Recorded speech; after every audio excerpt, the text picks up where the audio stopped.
지금부터 드리는 말씀이 아마 오늘 방송의 핵심이 될 것 같습니다. 그러니까 이게 2000년대가 넘어가면서 뭐라고 그럴까요? 좀 예술이라는 것이 사회에서 개인으로, 개인에서 집단으로 전이되는 양상을 보입니다. 이걸 좀 쉽게 풀이하자면요. 예전의 예술, 그러니까 1800년대, 1700년대 예술은 사회 조직이 중심이었고요. 그러다가 그 이후에 개인적 성향이 많이 중요시 여기게 됩니다. 인상주의 때부터 2차 세계전 지날 때까지는 사회와 개인의 어떤 조화와 균형과 균등이 문제였다면 60년대 이후면은 사회와 예술과 개인의 대립점이었다는 거죠. 그러니까 사회와 개인의 대립점이었기 때문에 그것을 개인으로 취급할 수 있게 된다고 볼 수 있게 되는 건가요? 참 말이 어렵습니다. 다시 한번 정리하게 되면요. 사회에서 사회와 개인의 조화와 조응이었다가 현대미술로 와가지고는 개인의 성향이 강화되었었다. 뭐 이 얘기가 결론입니다. 그리고 최근에 이제 이 2000년대가 넘어오면서부터 예술이라고 이름 붙여지는 것은 개인의 성향에 특정 집단의 호응과 미디어의 역할이 아주 중요한 키워드로 작용하고 있습니다. 근데 이러한 성향이 바로바로 조정되긴 하겠지만 워낙 다양한 집단과 거기에 호응하는 미디어의 숫자가 워낙 많다가 보니까 힘센 집단과 보편성과 일반성을 유지하고 있는 미디어가 결합되면 예술 작품이라는 것에 대한 이름을 획득하게 된다는 결론입니다. 참 어렵죠, 말이요.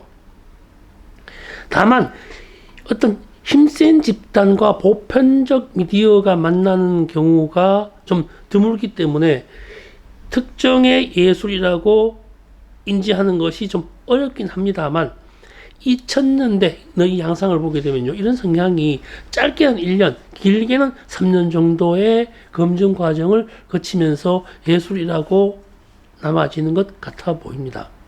근데 이게 어떤 예술이 살아남을지 뭐라 꼭 짚어 말하기는 어렵습니다만 어떤 이미지와 그 이미지를 제작한 예술가와 사회적 영향이 있는 특정 집단이 만나서 이러한 집단 중독증 현상을 유발하는 것이 최근에 예술 작품으로 행행하고 있다는 것은 주지의 사실입니다.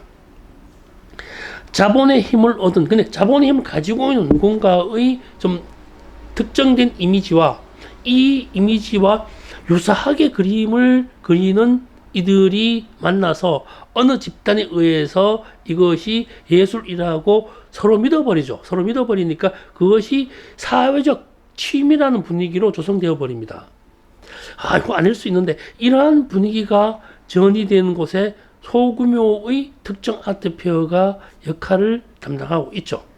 네, 뭐 이게 더 쉽게 말하면요, 어떤 조직적 기획전 아니면은 소규모의 주제전 이런 것들이 이런 특정 집단을 형성한다고 보고 있습니다. 여기에 아트페어도 한 축을 담당하고 있는 것은 분명한 것 같습니다. 네, 그러면서 오늘은요, 몇 가지 질문부터 하면서 이미 시작을 했습니다만 질문을 한번 해보겠습니다. 무작정 질문입니다. 세상에는 예술이 참 많습니다. 그럼에도 불구하고 모든 것을 다 예술이라고 이야기하진 않습니다. 그러면 첫 번째 질문입니다. 누가 예술의 질을 결정할까요? 와, 이 작품은 정말 수준이 높아! 라고 얘기를 해요. 그럼 수준이 높은가요? 이러한 질은 누가 정하죠? 두 번째 질문입니다. 누가 혹은 무엇이 예술작품과 예술작품이 아닌 것을 구분짓죠? 그죠? 또 세 번째요. 누가 예술작품의 가격을 결정할까요? 또 마지막 질문이다. 네 번째 질문입니다. 누가 예술작품을 제작하나요? 예술가가 제작하면 예술작품이지 뭐. 이런 질문과 유사하긴 합니다만 예술가가 아니면 말고 다른 말하면 예술가와 예술가가 아닌 사람을 어떻게 구분하는 질문과도 마찬가지입니다. 그림 그리는 사람은 무척 많습니다. 이 네 가지 질문이 참 답답하게 만들어내고 있습니다. 앞서 결론은 냈습니다 말입니다만. 안녕하세요. 미술시장의 새로운 패러다임을 구축해 나가고 있는 미술만평 280회차 박정수입니다. 요즘은 세상이 각박해서 그런지 구독자 숫자가 영 늘지가 않아요. 아시다시피 제가 이 방송을 해야 돈을 벌다거나 한다는 것은 어불성설이고요. 말도 안 되는 얘기고요. 그러려고 하는 것도 아니고 이치에 맞지 않죠. 그냥 요즘 같은 기분에서는요, 구독자 숫자가 예전 한 10년 전에 페이스북 처음 시작했을 때 빨간색 좋아요 숫자에 대한 기분의 고저가 되는 것과 좀 흡사한 것 같아요. 지금은 페이스북이나 이런 것들 좋아요 숫자 전 별로 중요시 여기지 않습니다만, 근데 그러다 보니 지금 하고 있는 일들도 어떤 책임감이라고 그래야 되나요? 사회적 책임감이라고 그래야 되나요? 그러다 보니 이런 방송을 하고 있습니다만, 특정의 팬이 형성된 건 많은데 좀 더 보고 있어라고 하는 이 피드백이 있으면 더 신날 것 같아요. 그게 좀 많이 없으니까, 몇 번 빼고는 없으니까 좀 재밌잖아요. 그래도 피드백이 있어지면 좀 부탁드려 보겠습니다. 그냥 그게 좋아요도 괜찮고 댓글도 괜찮고요, 나쁜 댓글도 괜찮습니다. 그 또한 관심이기 때문에 간혹 쓰다가 이 유튜브를 하다가 보면은 정말로 좀 속을 가장 후려파는 좀 비난적 댓글이 있긴 합니다만, 그것 또한 제가 하고 있는 일이기 때문에 감내해야 되겠죠. 죄송합니다. 다시 본론으로 돌아가 봅니다. 첫 번째 질문은 그거였죠. 누가 예술의 질을 결정짓는가 하는 것은 현재의 가치 판단 문제인 것 같습니다. 예전에 이런 말 자주 했었습니다만, 가치 판단의 가치란 값어치라는 말도 있지만, 여기서는 쓰임새를 말하기도 합니다. 가치 판단, 어디다 쓸까? 쓰임새에 대한 이야기를 말합니다. 남의 전시장에 가서 이 작품 좋은데라고 했을 때 그 기준점이 뭘까요? 좋으면 좋은 거지 라는 개인적 견해 말고 좀 보편적으로 말할 수 있는 방법은 없을까요? 미술사가 사회사와 연결된다는 것은 이미 당연하게 일어난 일이기 때문에, 사회 구조의 변화를 정리한 이후에 미술을 보면 이 역시 이래서 그때는 이것이 미술이었구나라고 당연하게 정리되고 있지만 말입니다. 지금 제가 여기서 말씀드리는 거는요, 지금 현재 정리되지 않은 상태에서 판단 기준을 생각해 보자는 것입니다. 사실은 좀 개인적 성향이기 때문에 불가능해 그딴 걸 왜 해 이렇게 하는 건 말고요, 한번 심각하게 고민할 필요가 있다는 것이죠. 근데 이게요, 예술이었냐 아니냐, 가치가 있었냐 없냐는 것은 시간이 지나고 나면 다 알게 되는 건 분명합니다. 옛날 그리스 로마 시대에는 수학적 비례가 참 중요시였고요. 중세 시대 때는 신의 뜻에 어떻게 잘 재현하는가가 가치의 기준이었죠. 그때는 그랬잖아요. 얼마나 닮았는가 아니면 얼마나 가깝게 재현했는가가 기준점이 되기도 했었습니다. 그러다가 19세기를 지나고 20세기에 오면요, 비교가 되는 무엇과 얼마나 다른가에 대한 이야기를 키워드로 잡습니다. 어떤 대상이 있는데 그거가 다른 것, 이걸 독창성이라고 하죠.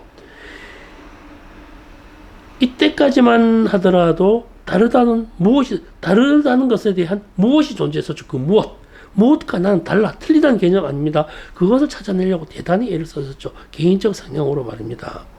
근데 문제는 현대에 와서는 무엇과 다름이라고 했을 때 그 무엇이 없어져 버렸습니다. 다룰 수 있는 그 대상이 사라져 버렸다는 거죠. 그러다 보니까 예술가가 구현하고자 하는 그것 자체에 대한 미적 가치를 판단해야 된다는 어려움에 도달해져 있습니다. 아무것도 없음에도 있다고 우겨야 되니까 말입니다. 참 어려운 부분이기도 합니다, 이게요. 이 가치 판단 기준이라는 게. 두 번째 질문이 예술 작품과 예술 작품이 아닌 것을 어떻게 구분하면 좋을까? 정말 이거 난감합니다. 마르셀 디샹이 변기를 갖다 놔놓고 예술품으로 탈바꿈시킨 이후에 무엇이든 예술이 되어버렸습니다. 2019년 아트바젤 마이애미에서는 벽면에 바나나 붙여놓고 기억하시죠? 바나나를 붙여놓고 10여만 달러에 팔렸다고 했으니까 말입니다. 나도 모르고 너도 모르지만 이슈가 되면 예술이 되는 세상이 되고 말았습니다. 이거 환장합니다. 그래서 제가 맨 처음 맨 앞에 말씀드렸던 것을 다시 한번 되돌아가서 들어보시면 이 말이 이해가 될 겁니다. 그래서 제가 지금 오늘의 중요한 방송 핵심을 맨 앞에 서두에 둔 이유가 여기에 있습니다. 세 번째는요, 누가 예술품의 가격을 결정하는가에 대한 문제는 좀 대충 답이 나와 있죠. 이 부분은요. 뭐 자본이 정하는 답으로 그냥 간단히 정리하겠습니다. 뭐 돈이 정하겠죠. 뭐 가진 자들의 돈이 가격을 정하니까 그건 할 말이 없습니다. 뭐 고도의 메커니즘과 관련된 이야기는 차치하겠습니다. 이거는요 얘기가 너무 길어져요. 가격 결정에 대한 것, 뭐 저기 20대 화가, 30대 화가, 중견 작가, 저명 작가, 뭐 히트 작가 이런 가격 경쟁과 가격 구조는 좀 복잡하기 때문에 나중에 좀 긴 시간을 두고 얘기해야 될 부분이기 때문에 지금 여기 오늘 시간에는 좀 차치해 보겠습니다. 다음에 노려보겠다는 뜻입니다.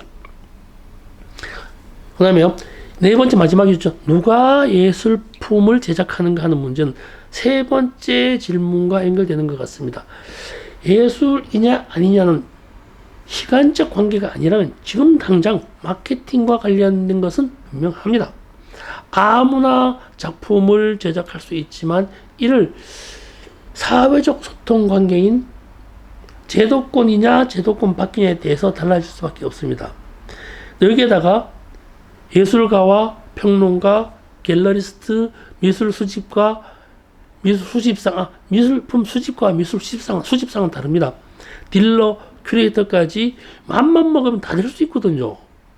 뭐 이를 일반 대중과 대중매체에서 적당한 관심만 가지게 되면 그냥 그것이 되어버린다고 믿는 세상이 되었습니다. 뭐 유튜브에도 허위 정보가 많잖아요. 오늘 이야기는 바로 그겁니다.